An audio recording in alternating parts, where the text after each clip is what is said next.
Cancelled. Schweezy. So, I have been watching a lot of TLC content lately. None of it's good. I've been watching a lot of Dr. Pimple Popper, which at some point I need to do a segment on Dr. Pimple Popper. But the thing is with that, I think Dr. Sandra Lee is phenomenal. And so I really have to have a good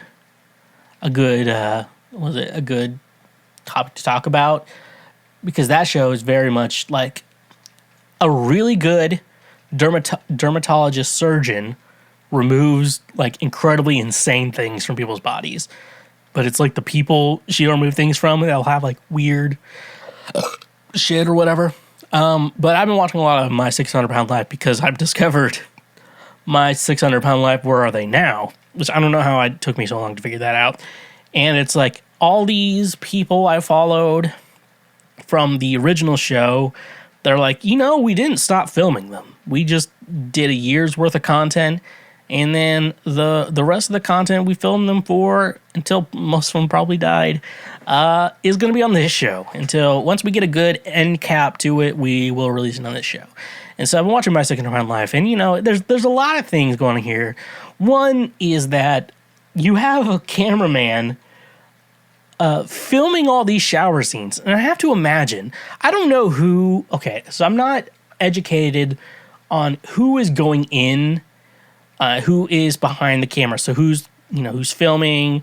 If there's more people there, I don't know who those people are. So what I'm talking about is with reality shows, is they'll have camera people. So usually one or two people with a camera, maybe, and then maybe they'll have like a producer or a director or whatever. It's kind of how reality shows work. You just want a camera. You just want to capture things. And why there's so many reality shows, if you didn't know, it's because they're cheap to make. You just have to film what's going on.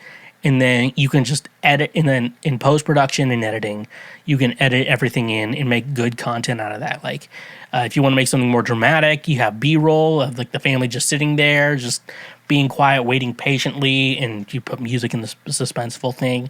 It's a whole thing on content creation. I don't know. I'm not going to be the best one to describe it right now. But that's basically how it is. So, like, don't believe everything is actually what it is.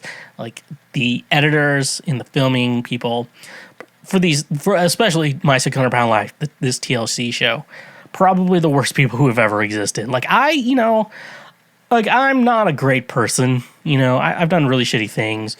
And then there's, like, the funny things I send my friends that make me a terrible person, like a naked black guy. If you're looking here, on YouTube, you can kind of see him. You sneak in links to him and pictures of him, and a guy who kind of looks like Ed Asner jerking off with his friend Mark and saying the most weird things to do during sexy time. Like that stuff. But it's kind of funny because it's your friends. These people who are like the production team, everyone who's behind the camera at the moment of filming, whoever is there for these My 600 Pound Live shows, especially during the we have to get a film shot of them trying to clean themselves, are literally probably the worst people who have ever existed on planet Earth. And like, I gotta be honest with you, like, if I've met, you're at a party or whatever, like an adult party, not like a college party, and you're just sitting there, you're like, oh, so what do you do? I'll be like, well, I do a podcast, I do music too, and I stream over on Twitch, probably start with the music part, because apparently being like, yeah, I'm a musician is the least worst part of being like, I do a podcast. You start off with music, then you go to podcasts. I'm going to be honest, folks. This is how I live my life. And like, what do you do? He's like, well, I'm a cameraman. I do a lot of filming with TLC shows like My 600 Pound Life. I'm like, oh, you're a garbage human being. You're not a cop. Like, you're not as garbage human being as a cop, but you're up there. So, these people are garbage. And My 600 Pound Life just, I enjoy it because Dr. Nowzaradan, the weight loss surgeon, like, the reason why he's getting a show is because he will take these crazy large patients and he will do surgery on them, because like, there's some people, they're so big that a lot of doctors are like, medically as a doctor, they don't feel comfortable with how big they are to do surgery on them. But Dr. Nowzaradan, He's like, I'm from Iran. Hello, how y'all doing? He's like, I'm from Iran.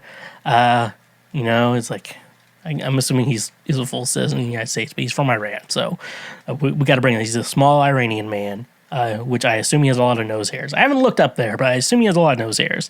But he's like, fuck it, I'll do it. And like, which like, yeah, I mean, that's the idea. If I was gonna be like a surgeon like that, or Dr. Lee from my Dr. Pimple Popper, be like, I want to take on these insane cases, and the challenge is what I like. That's what I feel like. If you want to be a surgeon, like you like the challenge, and you want to be really good. You want to be really good at it, and you like the challenge. That's how I feel like a good surgeon is. I feel like that's what if you watch the first Doctor Strange movie, that's what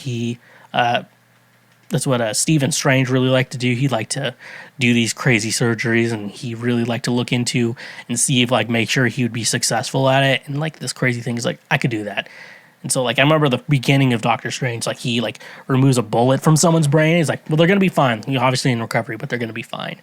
And like, Stephen's not doing it to like make families like happy and wholesome. He's doing it for the idea of like the success that comes along with it, which the idea of like a surgeon, like the success of that, like, obviously some people could say you're doing it for the wrong reasons, but obviously there's a lot of good that comes out of it. So, that's a good thing to do. That's Dr. Nazardan, but he can sometimes be a dick to the patients, which can be very interesting. Anyways, though, so talking a little more about my 600-pound life, I wanted to I found this like list from thelist.com, and I kind of wanted to go over it and like read this thing is like my 600-pound life, false things you can stop believing. So, I just want to get right into it. Let's just jump into it. Doctor Now is just in it for the money. Dr. Yunan Nazardan, or Dr. Now as his patients call him, is quite the character on My 600-Pound Life. He's incredibly straightforward, usually to the point of bluntness, and doesn't feed his patients pretty stories promising that they won't have to work hard. Sometimes he even seems overly clinical, so you might wonder if he's just in it for the money or just loves being on television. In truth, however, Dr. Now often doesn't make any money from the weight loss surgeries he performs. Said his commitment to medicine is what guides him, looking at the moral obligation that we've got. You see, somebody who has now no life who could have a life. He shared in an interview in Estonia magazine, we don't need to be rich, we need to make a living, but we don't need blah, blah, blah. Okay, so it's shit like that. So yeah, he is what I'm saying here. Like, and I feel like that's, morals aside, like morals are out of whack, but obviously I feel like if you want to be a surgeon and, you don't care. I mean, like that's a good surgeon here. Like they may not have like an emotional attachment to you, but at the same, or an emotional attachment to it, but there's like this thing in their head. There's like a gear that turns, and they want to do these surgeries. They want to be successful at these surgeries, and like this idea of like there's no chance you were gonna survive if we didn't do the surgery, and then they like solve the surgery or whatever, and like you live or whatever. That's what a good surgeon is. And I feel like, and like, obviously their emotional attachment has to be a little bit out of it as a doctor. I know stuff like that is like, I couldn't be a doctor because you'd be like, well, your dad died. I definitely couldn't be that because I'm kind of an asshole. I could be like the weight loss doctor, just go in and be like, so you didn't lose any weight this month? Are you lying to me? I could definitely be that because if like before surgery or anything, like you obviously have like the weight loss plan and they didn't lose the weight, it's like, what'd you do, fatso, fatty boomba? Another one, the patients are paid big bucks to be on the show. Clearly, okay, I'm not even going to read it. I'm like, we clearly know they're not being paid. TLC has to be the worst show. It's like, okay, they have to like, a lot of times, like, they have to go to Houston to do this weight loss program. Some of them are, like, immobile and so fat that they cannot move. And there's, like, one Angie. I mean, like, she was a drug addict, and there's a whole other thing with that story. But, like, they did her story, and she's like, yeah, I'm homeless now. I'm like, TLC, put her in a fucking shitty motel at least. Don't do this to her. Like, don't let her sleep in the goddamn fucking park and then film that shit. This is why I'm saying the cameraman and the production crew on those shows are the shittiest people. Like, yeah, clearly, like, for anything, TLC doesn't pay people anything with the show. Like, and then you watch, like, 90 Day Fiancé, and, like, these people will have to spend, like, thousands of dollars, travel to these third world countries to, like, meet their lover or whatever. And then, like, TLC is, like, not paying for any of it. Like, they're giving you the content. You pay for the fucking plane ticket. Goddamn, TLC. Like, I know reality television is cheap, but don't be cheap yourselves, you goddamn pieces of shit that I'm going to keep watching because my morals are somewhere else. Another one, their patients are lying about their pain. Okay, I'm going to have to read this. There are a few things that all patients have in common on my sick part of life, and experiencing pain is definitely one of them, whether the pain of walking, pain while driving, or pain while trying to accomplish even the most basic stuff. Well, you might be tempted to be like that. Patients have to be faking it or making things sound worse. They are actually chances of exaggerating how much painful things have gotten according to them, according to the study. Okay, so yeah, obviously, yeah, they're clearly, a lot of people are in pain. They're like, at the beginning of the episode, they're like, my body is a death sentence. I'm in pain every day. I'm like, clearly that's true. Like, we all know that. I thought they were going to get into, like, the painkillers or whatever. A lot of these patients are on painkillers, and rightly so for some reason. Like, they're like, I don't feel good because I'm fat. And they're like, and shitty doctor will be like, you want some pain pills? This company's paying me to get you on pain pills. Sure. And then it's weird because Dr. Now is like, no, hello, how y'all doing? We don't get you on pain pills. And he's like, making sure that they get on pain pills. And I'm always one of the guy, like when I really try to lose weight, like back in early 2020 when I was like losing weight, I kind of like ease myself into a lot of things. Like I figured out, like I wasn't really dieting, but I was like making meals, like figuring out what meals I wanted, do that. And then once I get into a habit of eating good meals, I would then start working out. So I ease myself into it, which like, you're like, oh, we're going to get you off a pain pill addiction. And you're going to lose weight. So 2 addictions you're trying to lose at once. I'm like, let's get one addiction first and then go to the other. And I know pain pills aren't good for you.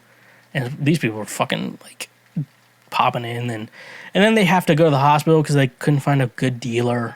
And then shit like that. They couldn't find a good dealer. And so they'd be like, yeah, like 5 people put them in an ambulance and take them out. And he's like, this is a waste of resources. Now, at some point, we're like, maybe I don't know what to do to deal with that. What's the next one we have? The enablers can just easily stop bringing food to the patients. Now, this is one I want to do. Now, often says most, if not all of the patients on the show have enablers, usually family members who are complicit in a patient's compulsive overeating. Often enablers don't just tolerate the overeating, but also will bring patients the very food that's essentially killing them. So once Dr. Now puts his patients on a diet, the enabler should simply be able to stop bringing them food. Wrong. The psychology of addiction and enabling is actually quite complicated, according to an article in Psychology Today, penned by Carol Bennett, M.A. In it, she lists the variety of different reasons people enable their loved ones, including fear of hurting their feelings, fear of... Okay, so that... yeah, that's something I'm like, I've told like all my friends, I'm like, who I've watched this show with, I'm like, look, I'm going to tell you, if you ever get anywhere like this, I am not going to be an enabler. Because... if to not enable someone, you kind of have to be a dick a little bit, and I'm fine with being a dick to my friends for good reasons, and you know, it's stuff like this. You know, there was a James King is one notorious episode for enablers. James like barely moved. He had a foot problem, and his wife kept enabling and like feeding him all this garbage or whatever. And like Dr. Now in the Where Are They Now episode, he's like, we're gonna separate you from your wife for a week, and see if you make progress. And he's like, you're not separating my family for a week. Well, I'm like, if you're really sticking to this diet, you'd be fine. James King is now dead, FYI, because his wife was enabling him. And James, he wasn't mobile, and that's the thing though. When they're not mobile. I understand enabling yourself, but like, just be a dick and be like, you know, I'm doing this for your own good. Like, most of us don't hate our parents who did shit like that. So why are you hating your fucking, your baby mom or whatever? The patients could stop eating without help if they really wanted to. Fat phobia is, according to this article, Psychology Today, quite rampant in society, and it makes the lives of these individuals, blah, blah, blah. Patients on my same product could just stop eating.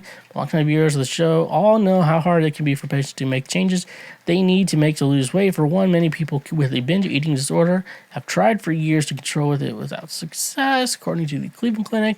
So it's not easy to rein in.